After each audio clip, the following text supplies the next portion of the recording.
একসময় অভাব অনটন ছিল তাদের নিত্যদিনের সঙ্গী। অভাবের সংসারে নতুন আশার আলো নিয়ে আসে কৃষি বিভাগের সহায়তা। জাতীয় কৃষি প্রযুক্তি কর্মসূচি NATP 2 প্রকল্পের আওতায় প্রায় 4 থেকে 5 বছর আগে চায়না কেঁচো দিয়ে শুরু করেন খামার। বর্তমানে প্রতি মাসে প্রায় 5 থেকে 6 মণ কেঁচো কম্পোস্ট উৎপাদন করে 10 থেকে 12 হাজার টাকা আয় করছেন ব্রাহ্মণবাড়িয়ার নবীনগর উপজেলার ইব্রাহিমপুর দক্ষিণ গ্রামের কৃষানী মুর্শিদা বেগম। মুর্শিদা বেগম জানান, শাকসবজির উচ্ছিষ্ট, গবাদি পশু ও মুরগির বিষ্ঠা সহ জৈব বর্জ্য ব্যবহার করে সহজেই এই সার উৎপাদন করা যায়। উৎপাদন খরচ তুলনামূলক কম হলেও এর বাজার চাহিদা এবং লাভ দুটোই ভালো। এখন আমি কিছু বিক্রি করতে পারি, পাশাপাশি জৈব সারও বিক্রি করতে পারি।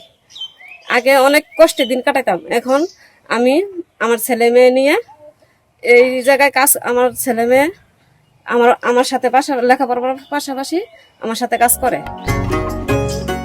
স্থানীয়রা বলছেন, শুরুতে অনেকে বিষয়টিকে অবজ্ঞার চোখে দেখতেন, কিন্তু মুর্শিদার সাফল্য দেখে এখন এলাকার অনেক নারী পুরুষ কেঁচো সার উৎপাদনে আগ্রহী হয়ে উঠছেন।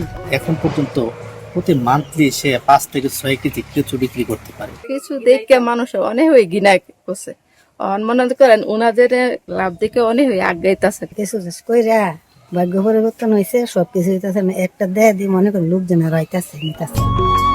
কৃষি বিভাগ বলছে, এই খাতকে আরও সম্প্রসারণে প্রশিক্ষণ, কারিগরি সহায়তা এবং প্রয়োজনীয় উপকরণ সরবরাহ অব্যাহত রয়েছে। কৃষি বিভাগ থেকে NATP প্রকল্পের আওতায় তাকে আমরা 6টি রিং, 6টি খুঁটি এবং টিন এবং ভার্মি কম্পোস্টের যে রেড ওয়ার্ম জারটি সেটি সরবরাহ করা হয়েছিল। পরবর্তীতে উনি সেটিকে আরো একটু বড় করে 12টি রিং সহ আরো বড় পরিসরে করার জন্য ইতিমধ্যে উদ্যোগ নিয়েছেন এবং ওনার প্রতি মাসে ওনার যে রেড ওয়ার্ম যে কেঁচোটি সেটি উনি জৈব সারের পাশাপাশি উনি আশেপাশে যারা উদ্যোক্তা আছে তাদেরকে উনি সরবরাহ করে আসছেন।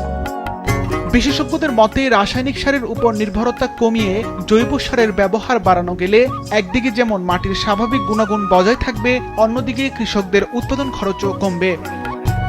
সিফাত রহমান, মাছরাঙা, নিউজ ডেস্ক।